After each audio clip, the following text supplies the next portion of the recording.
একটা আপিল করেছি। আমরা দিদিকে আমরা 1 লক্ষ টাকা, 2 লক্ষ টাকা আমরা অনুদান তুলেছি। প্রথম দফায় 1 লক্ষ টাকা দেওয়ার জন্য আমরা রেজিস্টার চিঠি করেছি, কিন্তু একটি ডিপার্টমেন্ট, এডুকেশন ডিপার্টমেন্ট থেকে একটা রিপ্লাই আসে না, যেখানে প্রধানমন্ত্রীর দপ্তরে প্রিন্সিপাল সেক্রেটারি আমাদের জবাব দেন। কিন্তু মুখ্যমন্ত্রীর দপ্তরে আমাদের দুর্ভাগ্য যে আমরা বাংলার মানবিক মুখ্যমন্ত্রী জানি, তিনি লড়াই করে পশ্চিমবাংলায় এসেছেন, কিন্তু তার দপ্তর রিলাক্টেন্ট টোটালি। একটা চিফ মিনিস্টারকে ব্ল্যাকমেল করা হচ্ছে, আমি বলবো স্যার আপনাদেরকে, একটা জবাব দেন না। আমরা টাকা তুলে দিতে চাইছি, আমরা চিঠি করছি যে টিচার্স না খেয়ে টাকা তুলে রেখেছে 2 লক্ষ টাকা, ফার্স্ট পেজে 1 লক্ষ টাকা।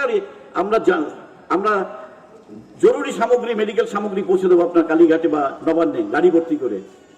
অ্যাকসেপ্ট করার কেউ নেই স্যার, নেয়ার কেউ নেই। তাই আমরা যখন দিদির কাছে আবেদন করেছি, তার কোনো রিপ্লাই পাইনি। আমরা 23 তারিখে, আগামী 23শে ডিসেম্বর বিকাশ ভবনে বিশাল জমায়েত করতে যাচ্ছি। কেন, আপনার 144 ধারা জারি ছিল, আমরা জমায়েত করতে পারিনি। কিন্তু এখন বিকাশ ভবনে পুলিশ কমিশনার আমাদেরকে বলতে বাধ্য হয়েছেন যে আপনারা অ্যাজিটেশন করবেন না, আপনারা 50-60 হাজার টিচার যারা আসবেন শৃঙ্খলা বজায় রাখুন, আপনাদের ডেপুটেশনের ব্যবস্থা আমরা করে দেব।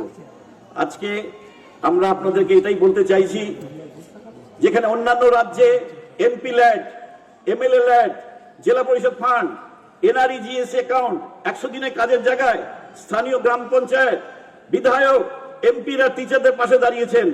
পশ্চিমবঙ্গের বদনা শিক্ষা ব্যবস্থা, সেই আমলা আধিকারিক যারা বসে আছেন, তারা তাদের মাস গেলে মাইনা 80 যায়, মাস গেলে মাইনা পায়। They have no policy. There is no combination for upliftment of our education in Bengal under the vision and mission of Vishwa Bangla.